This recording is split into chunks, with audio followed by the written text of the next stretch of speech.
चलो, so a very good afternoon to everyone. Before starting today's class, today is Saturday, correct? Today is Saturday. मैंने previous Saturday को आपको एक video बना के दिया था जिसमें मैंने आपको बोला था object oriented programming, software engineering और डीबीएमएस. अगर आपको ऐसा लगता है कि this topic are very easy to you, तो वीकेंड्स में that is Saturday and Sunday आपको ये सारा टॉपिक यूजीसी नेट का अपना रिवाइज करना था, जो भी आपने सेल्फ नोट्स बनाया है उससे, और आपको गेट के प्रीवियस ईयर सॉल्व करने थे सिर्फ इस टॉपिक से रिलेटेड, एंड उसके साथ आपको यूजीसी नेट के प्रीवियस ईयर क्वेश्चन सॉल्व करने थे. ठीक है, बिकॉज हमारे पास अगर मैं लेके चलूँ, यू हैव एग्जैक्टली 70 डेज के आसपास आपके पास एग्जामिनेशन है. तो अगर आप इस तरीके से प्रैक्टिस नहीं करेंगे तो कहीं ना कहीं फिर आपका एग्जाम क्रैक होने में बहुत मुश्किल हो जाएगी. नाउ आज मॉर्निंग में सैटरडे को मैंने फिर से एक आपको नोटिफिकेशन दिया था जिसमें मैंने आपको टास्क दिया है आर्टिफिशियल इंटेलिजेंस. तो जो भी लर्नर्स मुझे फॉलो कर रहे हैं, मैं उन सबसे ये रिक्वेस्ट करूंगी, या आप बोलो मैं आपको अपील कर रही हूँ कि अगर आपको जीआरएफ 2021 क्रैक करना है, इट्स वेरी कंपलसरी कि आप किसी भी मेंटोर को फॉलो कर रहे हो, आइदर वो कोई भी एजुकेटर हो, कोई भी प्लेटफॉर्म हो. अगर वो आपको कुछ टास्क असाइन कर रहे हैं तो आप उसको क्लियरली कोशिश करिए कि आप उसको अचीव कर सको. लेट अस सपोज अगर मैंने आर्टिफिशियल इंटेलिजेंस दिया है तो इसके प्लेलिस्ट में आपके 30 वीडियोस हैं. ठीक है, आज का टारगेट सेट करिए, हार्डली 2 आवर्स लगेगा 2.x के स्पीड पे, और आप कोशिश करिए ये सारा प्लेलिस्ट आप कंप्लीट कर सके. बिकॉज कल संडे है, कल संडे को आपको क्या करना है, गेट के एग्जाम में आपका ऑलरेडी आर्टिफिशियल इंटेलिजेंस नहीं होता है, तो जो इसरो का पेपर है और जो आपका नेट का पेपर है, इसका सिर्फ प्रीवियस ईयर क्वेश्चन उठाकर आपको क्या करना है. तो मैं यहाँ पे क्या बता रही थी कि जो मैंने ये प्लेलिस्ट आपको मॉर्निंग में सेंड किया, इफ़ यू आर इंटरेस्टेड कि हाँ मुझे इसी साल क्लियर करना है, तो आप वो प्रीवियस ईयर क्वेश्चंस को ज़रूर लगाएं संडे के दिन.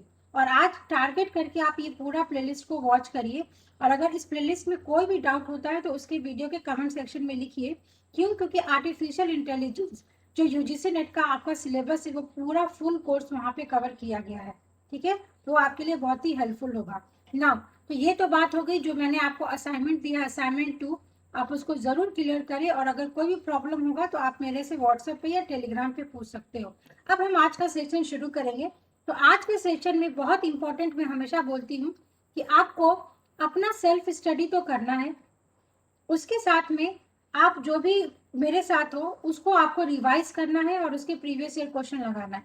ठीक है, और सैटरडे संडे का ऐसा दिन होना चाहिए आपके पास कि आपको पेपर 1 का बहुत अच्छे से ध्यान देना है. क्यों? क्योंकि मेरा ये मानना है अगर आप वीक में 4 घंटा भी अगर आप देते हो पेपर 1 पे, डेट इज आपको कैसे करना है, आपको एक सॉल्व करना है मॉक टेस्ट पेपर 1 का सैटरडे को, दूसरा मॉक टेस्ट सॉल्व करना है अगेन पेपर 1 का संडे को. ठीक है, इसमें आपको जाएगा लेके चलो 1 आवर, इसमें जाएगा 1 आवर. आफ्टर 1 आवर आपको यहाँ पे एनालिसिस करना है कि व्हाट वाज द मिस्टेक. तो इस तरीके से अगर आप एनालिसिस करेंगे, अगर आप 10 प्रीवियस ईयर क्वेश्चन भी लगा लोगे यूजीसी नेट का पेपर 1 का, तो वो बहुत इनफ हो जाएगा आपके लिए कि आप सारे टॉपिक को कवर कर सके. ठीक है, तो इन सारी बातों को ध्यान में रख के आज मैं आपको वो इंपॉर्टेंट टॉपिक्स बताऊंगी जो आपके पेपर 1 के पॉइंट ऑफ व्यू से बहुत ही इंपॉर्टेंट है. तो स्क्रीन पे ये पहला क्वेश्चन है, इसका आंसर देना है आपको. Teachers uses the technique of placement evaluation of a student in order to what. Question ये बोल रहा है कि टीचर्स क्लासरूम में कुछ टेक्निक्स का यूज करते हैं. क्यों? क्योंकि स्टूडेंट्स का जो भी प्लेसमेंट है उसको वो इवेलुएट करने की कोशिश कर रहे हैं. तो किस लिए, क्या सोच के? Discover the causes of students learning और बिहेवियरल, और फाइंड आउट द नॉलेज और skills of student. What will be the answer? C. अब दोनों समझो, इसका आंसर है B. Why option B is correct. बहुत ध्यान से क्वेश्चन को समझिए. यहाँ पे इस क्वेश्चन में पहला पॉइंट मैं आपको समझाने की कोशिश कर रही हूँ. सबसे पहले जो आपका टीचिंग एप्टीट्यूड है, ये आपको कॉमन सेंस बेस्ड क्वेश्चंस आते हैं, बहुत ध्यान से समझना है. क्यों? क्योंकि क्वेश्चन कहीं ना कहीं थोड़े ट्विस्टेड होते हैं. पहली चीज, टीचिंग एप्टीट्यूड में evaluation method is very important. Every time you will expect a one question from evaluation technique, जिसमें नवंबर 2020 में आपका चॉइस बेस्ड क्रेडिट सिस्टम से क्वेश्चन पूछा गया था. फॉर्मेटिव होता है, समेटिव होता है, बहुत तरीके के इवेल्युएशन टेक्निक्स होते हैं जो आपको मालूम होना चाहिए. उसके बाद ये क्वेश्चन में आपने आंसर लगाया बी. सी, बट ये आंसर रॉन्ग है। क्वेश्चन बहुत ध्यान से समझो। Teachers uses a technique of placement evaluation. Placement अब कब देंगे?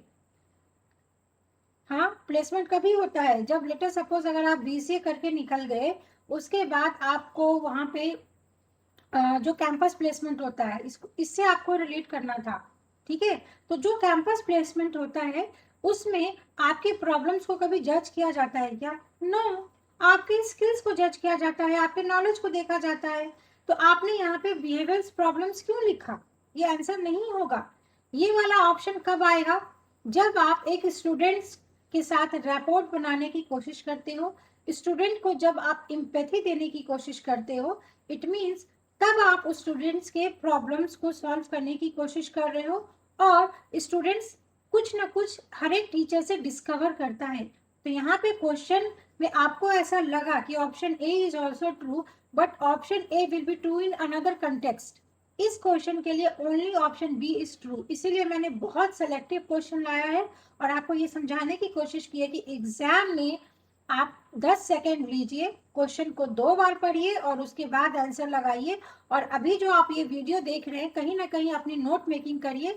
और आज और कल, ठीक है, आर्टिफिशियल इंटेलिजेंस तो कंप्लीट करना है, उसके साथ टीचिंग मेथड का आपको इवैल्यूएशन टॉपिक करना है। क्लियर हुआ यहाँ तक? यस और no? Now, we have some characteristic of placement evaluation. Chat में मुझे बताते ना ये रहना अगर कोई प्रॉब्लम हुआ तो इवैल्यूएशन।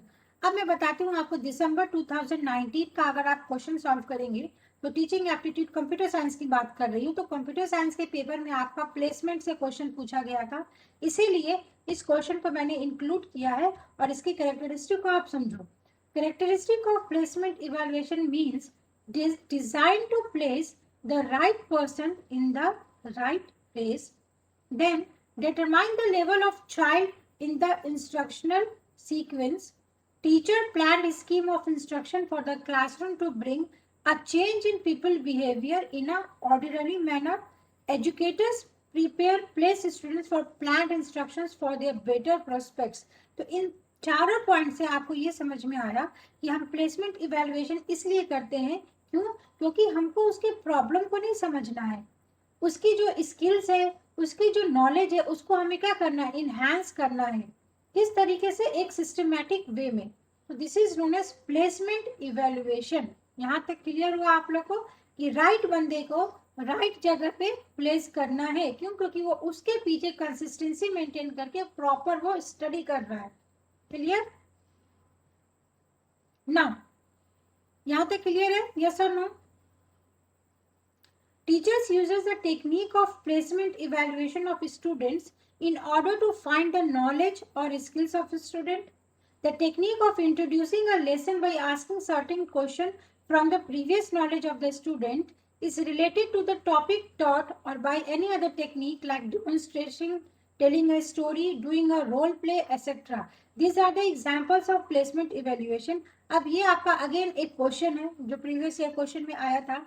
आपको ये पूछा जाता है what are the best method जिसके थ्रू आप एक स्टूडेंट की लर्निंग को और इन्हांस कर सकते हो। स्टूडेंट की लर्निंग को और इन्हांस करने के लिए आप उसको डिमोन्स्ट्रेशन दोगे, आप उसको स्टोरी बताओगे किसी चीज का, आप उसको रोल प्ले करके दिखाओगे। कैसे? जैसे अमिताभ बच्चन बहुत अच्छा मोटिवेशनल स्पीकर है, तो आप उसका एक रोल प्ले कर सकते हो। These are the examples of placement evaluation. Now in another way, conducting a type of entrance examination for selecting learners to a particular course is also an example of placement evaluation. आपकी graduation post graduation में जो university में placement होता है, basically ये उसका ही example है कि आप एंट्रेंस एग्जामिनेशंस देते हो। ठीक है, आप अपने नॉलेज के बेसिस पे, आप अपने स्किल्स के बेसिस पे वहां पे सेलेक्ट होते हो। Next important point, in a teaching learning process, before teaching a new topic the teacher should know the previous knowledge of student. Obvious सी बात है, अगर आप सपोज अगर आप मैनेजमेंट में पढ़ाने चले जाओ, ठीक है, आप मैनेजमेंट के स्टूडेंट को अगर पढ़ाने जा रहे हो तो ऑब्वियसली आपको मैनेजमेंट के टॉपिक्स मालूम होने चाहिए। ऐसा नहीं है कि आप कॉमर्स के स्टूडेंट हो, आप जाके उनको आईटी पढ़ा रहे हो, है ना? तो आपका स्टूडेंट क्या है, उनकी नॉलेज क्या है, अगर आप कोई नया टॉपिक पढ़ाने वाले हो तो किस तरीके से आप एग्जाम्पल से शुरू करोगे। दीज आर द टास्क जो टीचिंग लर्निंग प्रोसेस में बहुत ही इंपॉर्टेंट रोल प्ले करता है. And again this is one of the previous year question. Now this helps the teacher to organize teaching learning activities according to the previous knowledge of learner. तो आपको learner को ध्यान में रखकर अपने teaching method को भी इन्हांस और इम्प्रूव करना होता है. दिस इज हाउ कि टीचर और स्टूडेंट दोनों के बीच में एक म्यूचुअल अंडरस्टैंडिंग होना चाहिए. यहाँ तक क्लियर हुआ? चलो इसका आंसर दो फिर. Second question, which of the following techniques are not used in the formative evaluation? next question, यहाँ पे फिर से इवेल्युएशन का क्वेश्चन लिया था. पहले मैंने आपको बताया evaluation technique and these are the tools of evaluation. Okay, again इस टूल्स ऑफ इवेल्युएशन से you will get a sure one question from every examination. And question को बहुत ध्यान से पढ़ो. यहाँ पे मैंने पूछा नॉट, है ना, डायरेक्ट क्वेश्चन नहीं है. इसका आंसर क्या होगा? C and D point. C and D point मतलब ऑप्शन बी. नेक्स्ट आप बताओ Govind. So the motive behind for putting this question is कि आपको इवेल्युएशन में जो फॉर्मेटिव इवेल्युएशन है एंड समेटिव इवेल्युएशन, तो आप पेपर उठा के देख लीजिए 2019 एंड 2020 दोनों में आपको फॉर्मेटिव इवेल्युएशन के टाइप से क्वेश्चन पूछा गया है, बट आप दोनों रॉन्ग है. इसका आंसर है सी एंड एफ. क्वेश्चन था व्हाट इज नॉट. तो पहले ये समझ लो, इलिमिनेट कर लो ऑप्शन. इलिमिनेट कैसे करेंगे? फॉर्मेटिव इवेल्युएशन का क्या मतलब होता है? ड्यूरिंग, है ना. जैसे अभी हम लाइव क्लासेस ले रहे हैं, अगर अभी मैं आपको ये मल्टीपल चॉइस क्वेश्चंस पूछ रही हूँ, this is the one of the type कि आई एम इवेल्युएटिंग यू. ठीक है, मैं आपको इवेल्युएट कर रही हूँ, तो इसमें आपका एक्शन प्लान आएगा. इसमें आप सेमिनार भी ले सकते हो. हाँ, मैंने क्लास में बोल दिया, हाँ चलिए अभी हम सेमिनार करते हैं, आप इस टॉपिक पे बोलो. Symposium is somehow similar to seminar. उसके बाद सर्वे. अब यहाँ पे मैं क्या कर रही हूँ, मैंने एक टॉपिक दे दिया कि हाँ आपको ये टॉपिक बोलना है. उसके बेसिस पे मैं ये सर्वे कर रही हूँ क्या स्टूडेंट को मैंने इस पूरे वीक में पढ़ाया, क्या वो एबल है उस चीज को एक्सप्लेन करने के लिए, क्या उसको वो टॉपिक अच्छे से समझ में आया. बट यहाँ पे जो रूब्रिक मेथड है, रूब्रिक मेथड इस तरीके से होता है जिसमें सर्टेन कंडीशंस होते हैं. ठीक है, उस कंडीशन के बेसिस पे आपके पास चेकलिस्ट होता है. अच्छा, स्टूडेंट अच्छा यूनिफॉर्म सही से पहना है, यस. स्टूडेंट्स के नेल्स कटे हैं, यस. स्टूडेंट अपना नोटबुक अच्छे से लेके आ रहा है, यस. जो छोटे बच्चों की बात होती है, तो इसके बेसिस पे जब उसका फाइनल रिपोर्ट बनता है तो हम उसको डिसिप्लिन में कितने मार्क्स देते हैं बच्चों को? 10 आउट ऑफ 10. तो this is one of the example of rubric text. तो यहाँ पे बात आ गई रिपोर्ट की. तो रिपोर्ट कब मिलेगा? तो रिपोर्ट हमेशा आपको कौन से इवेल्युएशन में मिलता है? समेटिव इवेल्युएशन में. ठीक है, तो समेटिव इवेल्युएशन में तो इसका आंसर सी क्या होगा? 100% होगा. अब यहाँ पे पूछा है ऑप्शन नॉट यूज्ड, तो यहाँ पे ऑब्वियस सी बात है ये आपका नॉट यूज्ड, तो सी ऑप्शन खोजो. तो ये ऑप्शन और ये ऑप्शन आपका कैंसिल हो गया. ठीक है, उसके बाद प्रैक्टिकल एग्जामिनेशन. प्रैक्टिकल एग्जामिनेशन हमेशा एंड ऑफ द सेमेस्टर होता है, कभी बीच में होता है क्या प्रैक्टिकल एग्जामिनेशन? अगर यहाँ पे सिर्फ मैं एग्जामिनेशन दे देती तो एक बार को ये आप फॉर्मेटिव में डाल सकते थे, बट बिकॉज कि मैंने प्रैक्टिकल एग्जामिनेशन दिया है तो practical examination is always held and end of the semester, इसलिए आप दोनों रॉन्ग है. बट इसका ऑप्शन सी ट्रू है. तो आप जो अभी पढ़ रहे हो तो सेकेंड नोट मेकिंग करिए कि आपको सारे इवेल्युएशन के टेक्निक्स मालूम होना चाहिए. ठीक है, सबके बीच में डिफरेंस मालूम होना चाहिए. क्यों? क्योंकि प्रीवियस ईयर क्वेश्चन में आपको क्या होता है कि वो कई सारे इसी तरीके से टूल्स दे देंगे और बोलेंगे इसमें से ऑड वन आउट करिए. तो यू मस्ट नो कि कौन सा फॉर्मेटिव का पार्ट है, नहीं है. तो इसलिए मैंने यहाँ पे लिखा है formative evaluation is the collection of data and information during the development of instruction that can be used to improve the effectiveness of the instruction of data. अब अगर मैं यूजीसी नेट की बात करूंगी, क्वेश्चन अगर थोड़ा भी डिफिकल्ट करेगा टीचिंग एप्टीट्यूड में, तो वो आपको एक सिचुएशन बेस्ड क्वेश्चन देगा और सिचुएशन बेस्ड क्वेश्चन को बहुत ध्यान से पढ़ना है. अगर उस सिचुएशन बेस्ड क्वेश्चन में आपको ड्यूरिंग वर्ड मिलता है, इम्प्रूवमेंट मिलेगा, तो आप उसको फॉर्मेटिव इवेल्युएशन लगाओगे. ठीक है, समेटिव हमेशा at the end is the keyword for summative. Summative मतलब सम टोटल. तो सम टोटल कब करोगे? At the end.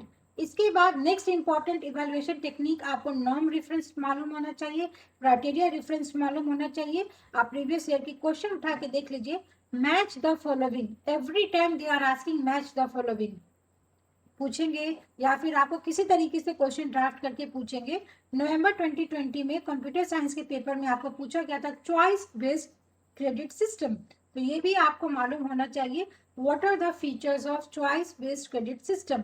मैं आने वाले टाइम में इन सब के एक शॉर्ट वीडियोस बनाऊंगी, तो आप उस वीडियोस को 2.x के स्पीड पे जरूर देखना, और खुद से भी कोशिश करो इन सब के बारे में डिफरेंस मालूम होना, ठीक है।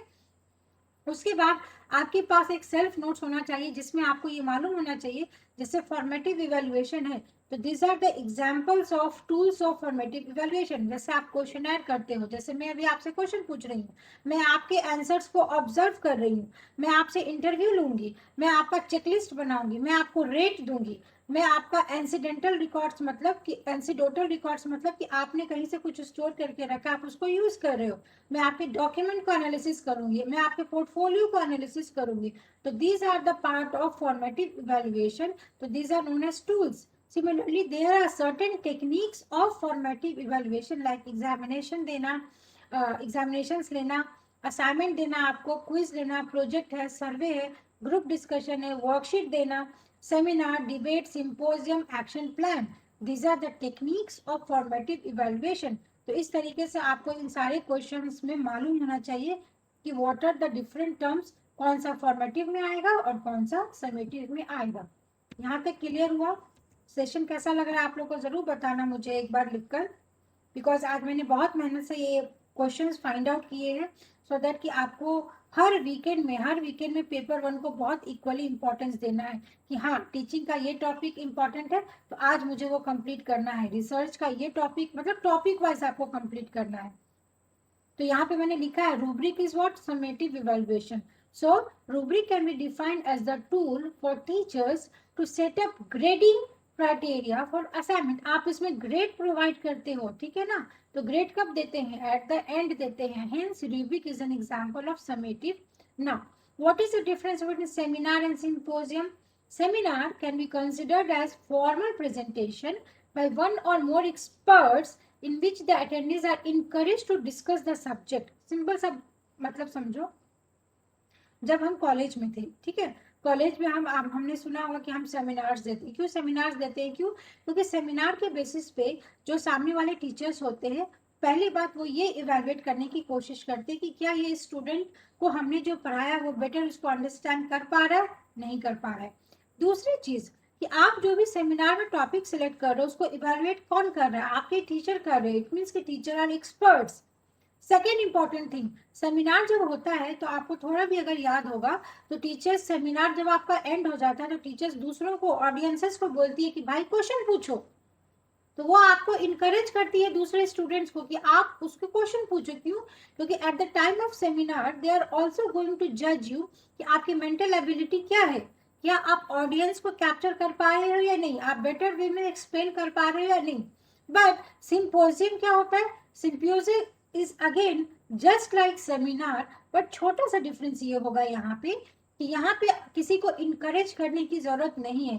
आप आराम से जाइए, पूरा सेमिनार को सुन लीजिए, मीटिंग अटेंड करिए और अपने घर चले आइए। वहां पे कोई आपको ये नहीं बोलेगा कि हाँ आप अपना सजेशन दो या आप अपना फीडबैक दो, ठीक है। तो somehow it is a type of small conference. Are you getting the difference between seminar, symposium and conference? Because these are the methods of evaluation of teaching. Clear? Clear or not? Chalo, question number 3. Give the answer. Choose the statement which are true in relation to the hypothesis in the case of research.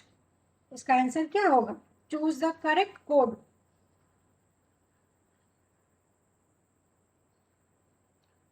What is the answer?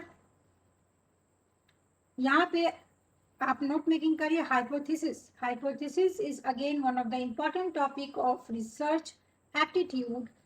Hypothesis हम कब बनाते हैं? जब हमने steps of research पढ़ा था, तो steps of research में लिटरेचर रिव्यू करने के बाद that is third step is hypothesis testing.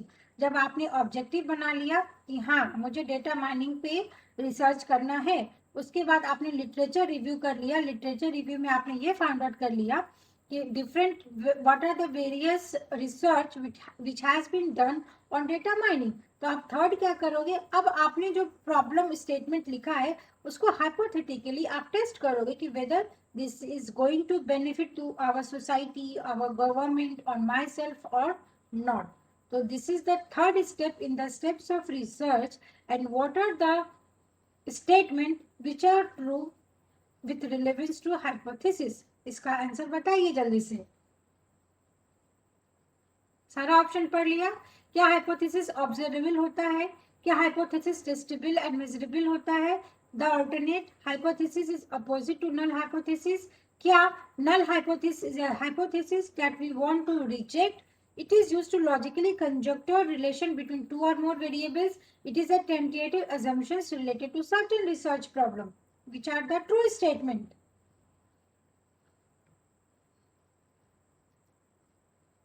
चलिए इस क्वेश्चन को मैं फिर से समझा देती हूँ। इस क्वेश्चन में आपको पूछा गया है हाइपोथेसिस के बारे में। हाइपोथेसिस हम किस में पढ़ते हैं? रिसर्च एप्टीट्यूड में। एंड आपको ये मालूम करना है कि देयर आर 6 स्टेटमेंट। ये 6 स्टेटमेंट में आपको ट्रू स्टेटमेंट फाइंड आउट करना है। And now this is how आपको एग्जाम में टाइम को मैनेज करना है।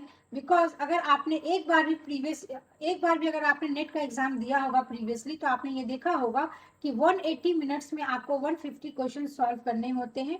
क्वेश्चन कभी टफ नहीं आता है, क्वेश्चन आपको इजी आता है, बट इस तरीके के आपके लेंदी क्वेश्चंस होते हैं जिसको सॉल्व करना, ध्यान से पढ़ना और ऑप्शन को सेलेक्ट करने में, अगर मैं यहाँ से देखूँ तो हर क्वेश्चन के लिए आपको 1 मिनट मिलता है, ठीक है।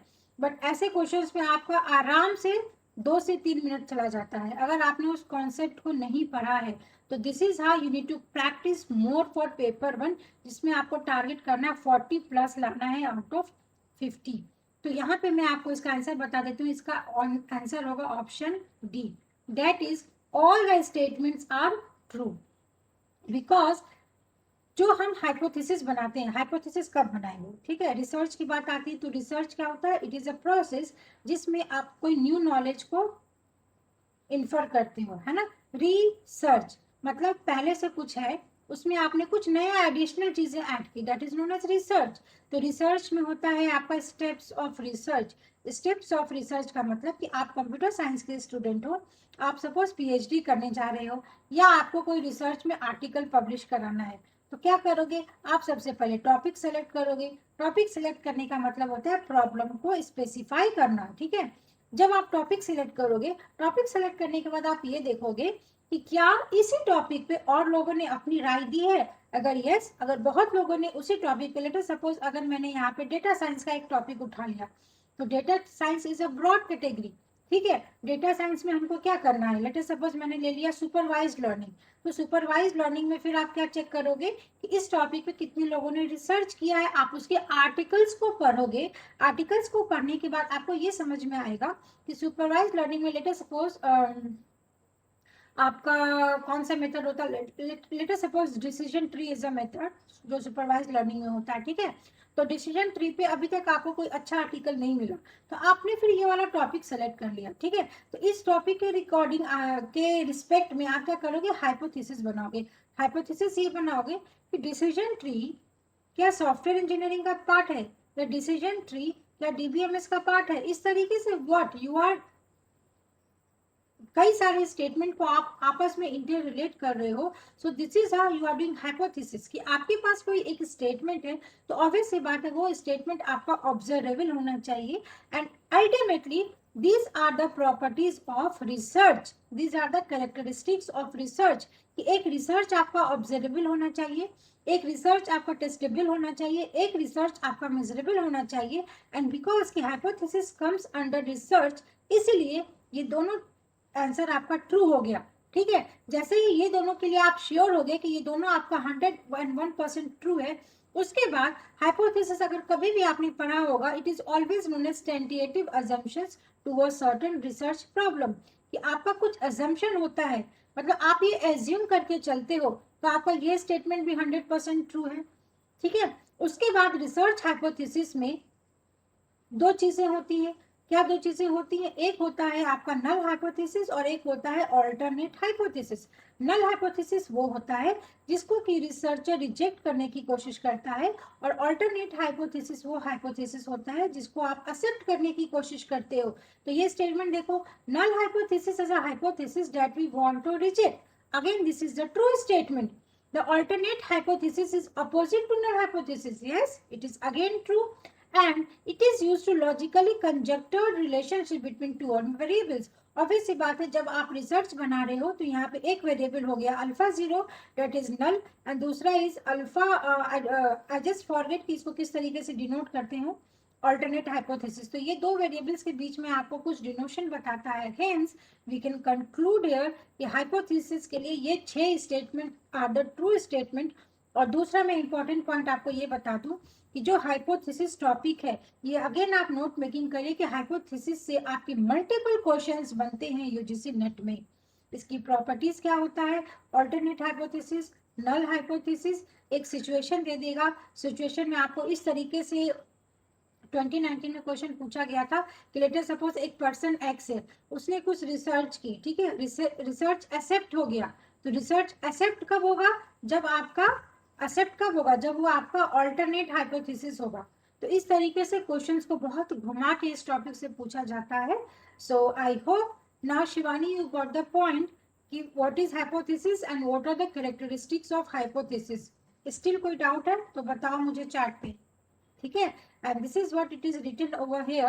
It is defined as tentative assumptions relating to the certain phenomena which a researcher wants to verify when required, and it is logically conjectured relationship between two or more variables expressed in the form of testable statement. ये एक ऐसा statement होता है जिसको कि आप verify करते हो in the form of null hypothesis and in the form of alternate hypothesis. Clear है? नेक्स्ट क्वेश्चन देखें। यस, चलो इसका आंसर बताओ। If a researcher studies some common characteristic such as birth or qualification of a person or participants in a certain period, it is called what?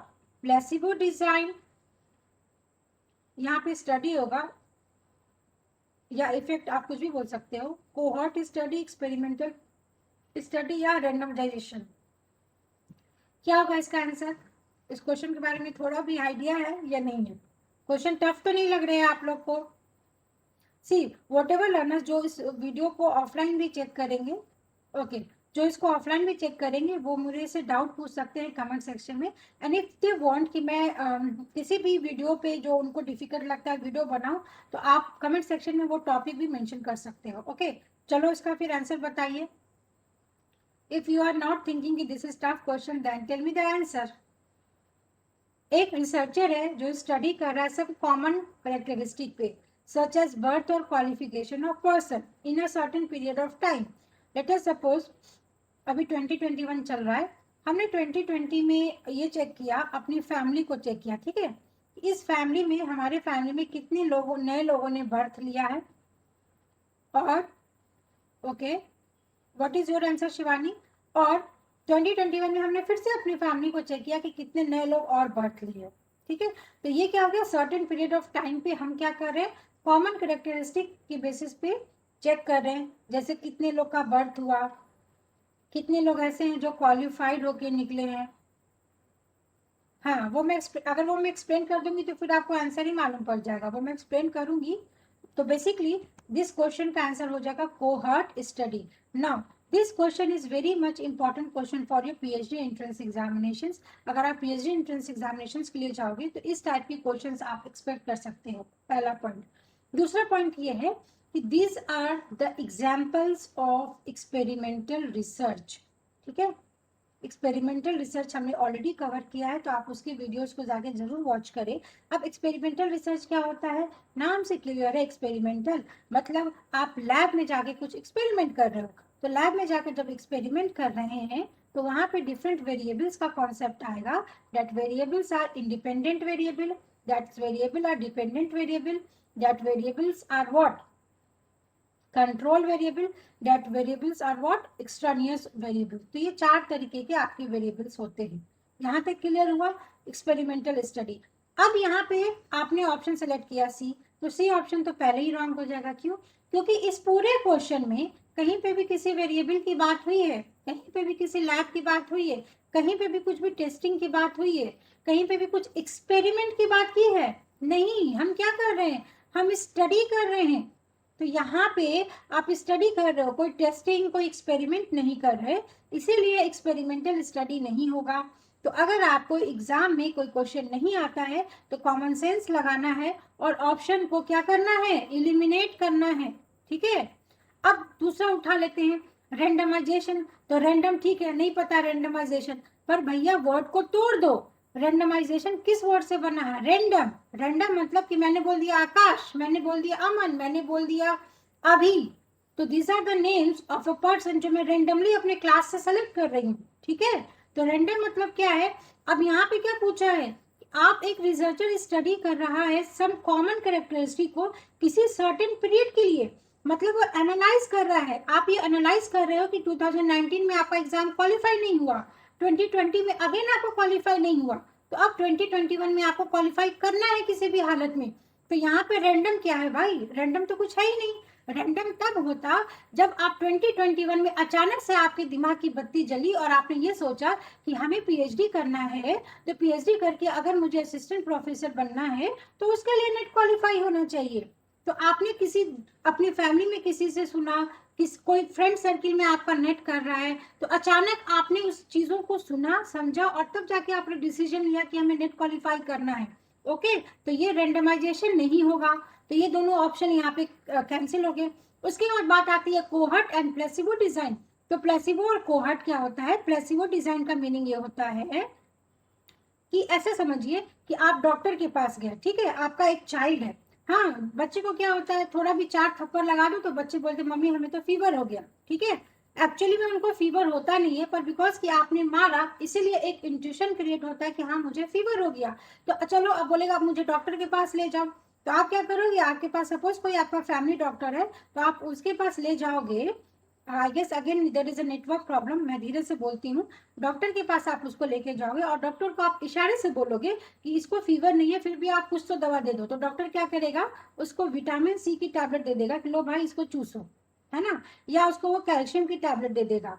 और इसको खाने के बाद उस जो चाइल्ड है आपका, उस चाइल्ड को बहुत बेटर फील होगा। वो अपने आप में ये समझने लगेगा कि हाँ मेरी फीवर थी वो ठीक हो गई। इट मीन्स कि उसके दिमाग में एक प्लेसिबो इफेक्ट चल रहा है, उसको एक्चुअल में कुछ भी नहीं हुआ, पर बिकॉज की उसकी मेंटेलिटी थी कि हाँ मैं बीमार हूँ, मैं डॉक्टर के पास गया हूँ, दिखा के आया हूँ, तो मैं ठीक हो गया। तो दिस इज हाउ कि आप एक मिथ को लेके चल रहे हो और उस मिथ के बेसिस पे आपने कुछ टास्क परफॉर्म किया। तो क्या इस क्वेश्चन में वैसा कुछ सिचुएशन है? नहीं।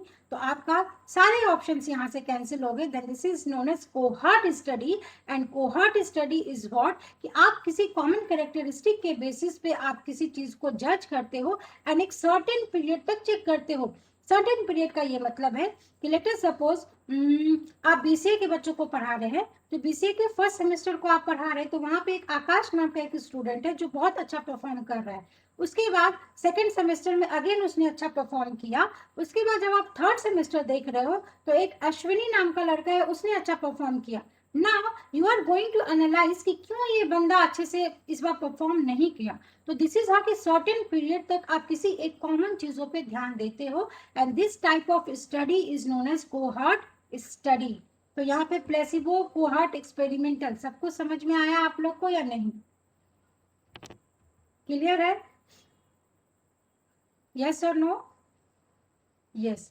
ओके। सो यहाँ पे ये मेंशन भी है, तो इसको एक बार रीड कर लेना। उसी चीज को हमने लिखा है because we are running with short of time. See आज हमने 4 इंपॉर्टेंट में, बस ये क्वेश्चन फिर हम रात को कंटिन्यू कर लेंगे। ठीक है, that is very important now. So because we are running out of time, तो I just want to tell you कि अभी जो भी लर्नर्स हैं like Govind and Shivani, I just want कि आप आर्टिफिशियल इंटेलिजेंस का प्लेलिस्ट जरूर कंप्लीट करिए अपने पेज पे। कोई भी डाउट होता है तो मेरे से कमेंट सेक्शन, उसी वीडियो के कमेंट सेक्शन में जाके पूछना। दूसरा आपको ये है कि आज हमने पढ़ा है टीचिंग एप्टीट्यूड, तो आपको आज टीचिंग एप्टीट्यूड का इवेल्युएशन पूरा कंप्लीट करना है। उसके बाद टीचिंग में आपको टेक्निक्स कंप्लीट करना है एंड मेथड्स कंप्लीट करना है। सेमिनार, सिंपोजियम, इवैल्यूएशन में समेटिव, इवैल्यूएटिव, ये सब कंप्लीट करना है। उसके बाद रिसर्च में अगेन आपका ये टास्क है कि रिसर्च में आपको आज कंप्लीट करना है steps of research, steps of research, and उसके बाद आपको हाइपोथेसिस। ये 2 टॉपिक, मतलब ये 4 टॉपिक, हाँ ये 4 टॉपिक आज आपका कंप्लीट होना चाहिए and this should be completed by today night. This is how you have to study.